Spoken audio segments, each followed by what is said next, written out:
राजा दशरथ द्वारा सुरक्षित अयोध्यापुरी का वर्णन। यह सारी पृथ्वी पूर्व काल में प्रजापति मनु से लेकर अब तक जिस वंश के विजयशाली नरेशों के अधिकार में रही है, जिन्होंने समुद्रों को खुदवाया था और जिन्हें यात्रा काल में 60,000 पुत्र घेर कर चलते थे, वे महाप्रतापी राजा सागर जिनके कुल में उत्पन्न हुए, उन्हें इक्ष्वाकुवंशी महात्मा राजाओं की कुल परंपरा में रामायण नाम से प्रसिद्ध इस महान ऐतिहासिक काव्य की अवतारणा हुई है।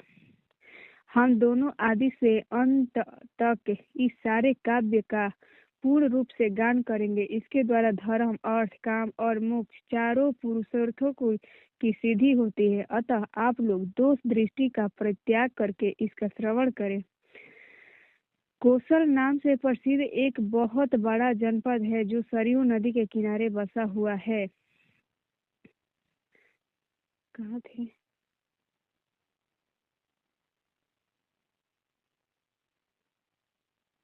हम भुला गए नहीं, इसका श्रवण करें।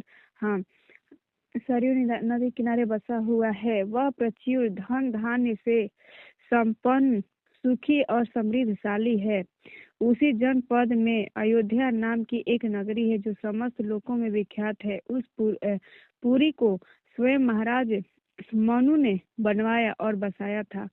वह शोभाशालिनी महापुरी 12 योजन लंबी और 3 योजन चौड़ी थी।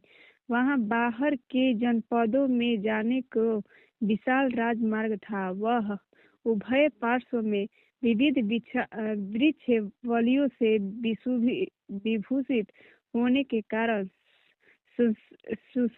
सुस्पष्टता अन्य मांगों से विभक्त जान पड़ता था। सुंदर विभाग पूर्वक बना हुआ महान राजमार्ग उस पुरी की शोभा बढ़ा रहा था। उस पर खिले हुए फूल बिखेरे जाते थे तथा प्रतिदिन उस पर जल का छिड़काव होता था। जैसे स्वर्ग में देवराज इंद्र ने अमरावती पुरी बसाई थी, उसी प्रकार धर्म और न्याय के बल से अपने महान राष्ट्र की वृद्धि करने वाले राजा दशरथ ने अयोध्यापुरी को पहले अपेक्षा विशेष रूप से बसाया था।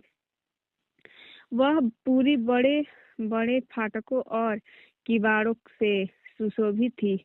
उसके भीतर पृथक पृथक बाजारें थी। वहां सब प्रकार के यंत्र और अस्त्र शस्त्र संचित थे। उस पुरी में